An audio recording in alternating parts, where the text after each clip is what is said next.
नेताजी का नाम क्या था जो नरेंद्र नरेंद्र सिंह। नरेंद्र सिंह को लाए और कहे कि मैया इस जमुई धर्मशाला के लिए कुछ ज़मीन मांगिए ना इनसे। तो मैं बोली नेताजी कुछ ज़मीन कर दीजिए ना। तो 7 एकड़ ज़मीन नेताजी खरीद दिए, लेकिन सुबोध जी तो नहीं है, लेकिन जमुई के लोग धर्मशाला आज तक नहीं बना पाए और मेरे ही कहने पर वो ज़मीन हुई थी। तो वेलकम टू जादू जमुई चैनल। मैं विशाल पूछने। देखिए आज हमारे साथ जो मेहमान हैं वो किसी परिचय के मोहताज तो नहीं है। उनको कृष्णा बम बोलिए, माता बम, और हर तरह से लोग जानते हैं। और सावन में अभी कोई नहीं होगा जो उनकी फीड वीडियो नहीं पहुंच रहा होगा। तो पहले तो आपको स्वागत करता हूं मेरे चैनल जादू जमुई में। बहुत बहुत धन्यवाद। और आपका चैनल इतना अच्छा चले कि हमसे भी ज़्यादा नाम कमा लीजिए। चलिए, तो पहले हम लोग पहले जो ऑफ द रिकॉर्ड डिस्कस कर रहे थे कि हम लोग सबसे पहले जानेंगे कि आज के बारे में सब जानता है कि वो सुल्तानगंज से देवघर तक जाती हैं। लेकिन मैं चाहूँगा कि ये स्टोरी जब फेमस नहीं थे तो ये बहुत कम लोगों ने सुना है। तो आज हम लोग पहले वहाँ से स्टार्ट करते हैं। ये शुरू कब से हुआ, कैसे कैसे चीज़ें बदलती गई, उनको जानेंगे। सन 1982 में जब मैं डाक कांवर लेके चली थी सुल्तानगंज से, उस समय पूरे रास्ते में 100 से कम ही डाक कांवर मिले होंगे। उसके बाद मैं बहुत कुछ रास्ता नहीं जानती थी, अनजान थी, मैं अकेले ही आती थी। ऐसे चलती रही 3-4 साल तक। तो 85 के लगभग जिलेबिया पहाड़ में घोड़ा चलता था, जो वो बचाते थे। घोड़ा मुझ पर पैर रख दिया, पैर टूट गया, लेकिन फिर पैर टूटे हालत में हम बाबा धाम पहुँच गए। तो 89 में क्या हुआ कि हम जल चढ़ाने के बाद एक गली में सत्तू वाली पूरी की दुकान थी। 1 बजे वहाँ एक सत्तू की पूरी खाते थे, रोड पर सो जाते थे। वहीं से जिलेबिया सुइया पहाड़ में सुबोध श्रीवास्तव जो मेरे परम भक्त रहे, जो आज नहीं है, उनके लड़का और बहू मेरे साथ है। तो वो मिले और कहे कि माता एक हमें चाहिए रास्ते में दुमका में पेट्रोल पंप। तो मैं बोली भोलेनाथ आपको दे देंगे। तो उसके बाद बोले कि तो आप मिलेंगी कहाँ? हम कि एक रोड पर पूरी की दुकान है मंदिर से पहले। मैं वहीं जल चढ़ा के रोड पर सोती हूँ और मेरे पास पैसा का भाव रहता है। 3 बजे सियालदह से एक ट्रेन जाती है मुजफ्फरपुर, पैसेंजर है। उसी में मैं टिकट लेके 1 बजे रात में मुजफ्फरपुर पहुँचती हूँ और फिर पैदल अपने घर 2.5 किलोमीटर हाथी चौक जाती हूँ और फिर वहाँ से खाना पीना बना के स्कूल करती थी। स्कूल मेरा 30 किलोमीटर दूर था। फिर पैदल आती थी, चूँकि मेरे पास 40 रुपये भी नहीं होते थे कि मैं टिकट कटा सकूं। 250 की नौकरी पर ज्वाइन किए और हस्बैंड उसी समय से बहुत बीमार रहने लगे। कंस्ट्रक्शन कॉरपोरेशन में ज्वाइन किए थे, चूँकि वेटनरी कॉलेज में पढ़ रहे थे। 4 साल के बाद उनका कालाजर हुआ, पढ़ाई छूट गई, तो बहुत आर्थिक स्थिति खराब हो गई। तो सुबोध जी बोले कि मैया हम आपको होटल ठीक कर देते हैं, रहिएगा। हम कि नहीं सुबोध जी, हम होटल में नहीं रह सकते हैं, हमें मंगलवार को स्कूल पकड़ना होता है। उस दिन से सुबोध भाई मेरे पीछे लगे, तो देवघर में रहने की व्यवस्था किए, हमारा टिकट कटाने लगे। फिर मुजफ्फरपुर का सही टिकट कटा के हमको भेजने लगे और हर बस उस समय से रास्ते में जाके सेवा किए। नेताजी का नाम क्या था जो नरेंद्र सिंह को लाए और कहे कि मैया इस जमुई धर्मशाला के लिए कुछ ज़मीन मांगिए ना इनसे।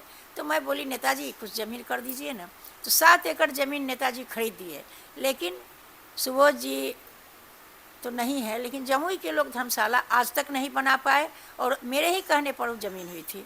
तो उसके बाद मेरा जीवन शैली बहुत ही गंभीर था। किसी तरह मैं पैदल ही आके जाके जल चढ़ाती रही। एक समय की बात है कि एक एसपी साहब हमको अकेले गाना गा के जिलेबिया पहाड़ पार करा रहे थे। बहुत सुंदर गाना गाया, मैं नहीं पहचानती हूँ।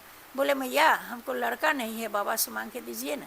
हम कि जाइए, आपको अगले साल लड़का होगा, आप फिर सेवा करने आइएगा। बाबा उनको लड़का दिए और कैसे फिर फोर्स की व्यवस्था किए क्या, ये सब मुझे पता नहीं है। लेकिन उसके बाद मेरे पीछे पुलिस चलने लगी। लोग पूछते हैं कि कोई कहते हैं, अफवाह उठाते हैं कि पैसा लेके पुलिस लाती है कुछ, मुझे तो पता ही नहीं है कि फोर्स कैसे मेरे पास लगी। लेकिन मेरा एक चाल था।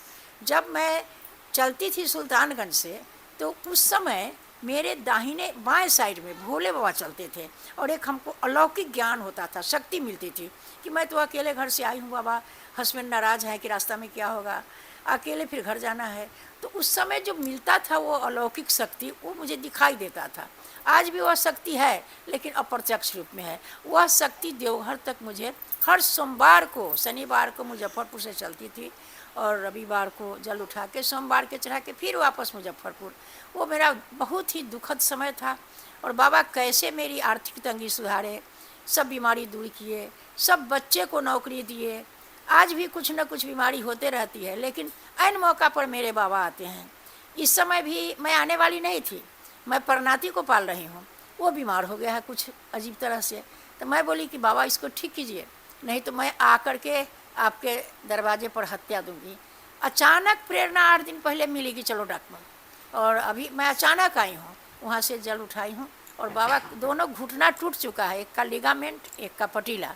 लेकिन जल उठाने के बाद कौन सी एनर्जेटिक पावर मिली है कि मैं बाबा के दरबार में एकदम पहुँच के जलाभिषेक कर ली हूँ।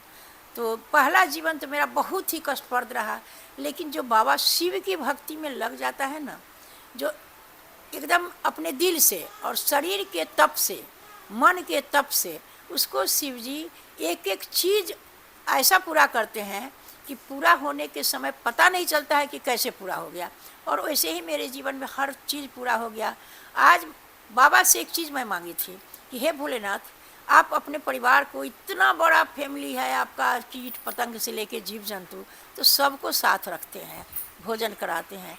तो मेरा 3 बच्चों का परिवार है, 2 लड़कियां हैं, 1 लड़का है। इसको हमको साथ नहीं छुड़ाइए। तो बाबा ऐसा ऐसा परिवार दिए कि मुजफ्फरपुर में जेवर बेच के मैं मकान बनाई, खरीद ली ज़मीन। तो तीनों बच्चे, बेटा, बहू, मेरी बेटी, दामाद, नाती, नतिन पुतोह, सब ऊँचे ऊँचे पोस्ट पर है। कोई बैंक में मैनेजर है, नतिन पुतोह, मेरा नाती बैंक में मैनेजर है। और सबको बाबा पोस्ट कुछ न कुछ दिए। मैं 11 साल से महाकाल जा रही हूँ। वहाँ अभी 2 तारीख को मैं जल उठाई थी। अब 5 को 135 किलोमीटर चल के बाबा का जलाभिषेक करके फिर ट्रेन पकड़ के सुल्तानगंज आ गई। ये 8 दिनों का परिवर्तन है। और बाबा मैं सोची थी कि जल तो नहीं चढ़ेगा, लेकिन गंगा जल में जैसे डुबकी लगाई, वह अलौकिक शिव का शक्ति मेरे साथ लग गई। और सभी आश्चर्य रास्ते में किए कि मैं दोनों घुटना टूटे में जा कैसे रही हूँ। और बाबा मुझे पहुँचा लिए। मेरे जीवन की अजीबो गरीब कहानी है। और हर भक्त को मैं एक संदेश दूंगी कि यदि वास्तव में सच्चे मन, तन से, धन से तो नहीं होता है, मेरे पास तो धन नहीं था, अब बाबा सब कुछ दे दिए, लेकिन उस समय मैं बहुत ही लाचार थी। मैं प्राइवेट स्कूल में 60 रुपया पर 76 से 78 तक ट्रेनिंग की। अब खाने का अभाव था तो 60 रुपया के महीना पर मैं काम करने लगी। उस 60 रुपया में मेरे हस्बैंड बीमार थे, नौकरी लगी थी लालू प्रसाद के समय में, वेतन नहीं मिलता था। तो उस 60 रुपया और कुछ इनको मिलता था, उसमें मैं घर चलाती थी। मैं भूखे साथ प्राइवेट स्कूल में जाती थी और एक पपीता का पेड़ था, एक पपीता तोड़ के खा लेती थी कच्चा और फिर घर चली जाती थी। लेकिन बाबा ऐसा परिवर्तन किए, ये मेरा कर्म लगभग 10 साल तक मेरी स्थिति बहुत खराब रही। जब मेरा उम्र 50 साल पार किया, मैं एक गीता में पढ़ी थी कि एक समय आता है कि समर्पण होता है। तो मैं कहती थी कि समर्पण क्या है बाबा, कैसे मैं समर्पण करूं?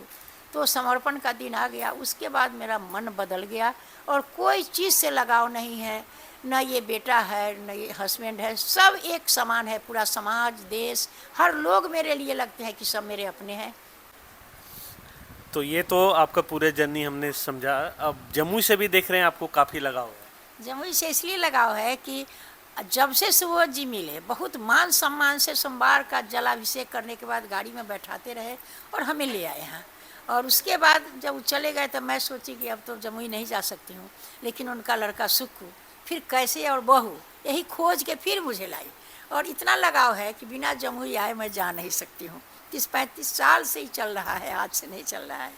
बहुत मान सम्मान देते हैं, अपने घर जैसा है। बच्चे, मुझे सभी बच्चे हैं, इसलिए ज़्यादा लगाव है। आखिरी में से भी ले लेते हैं, क्या कहेंगे? मतलब बहुत बता रहे हैं जिस तरह की लंबा सफ़र है।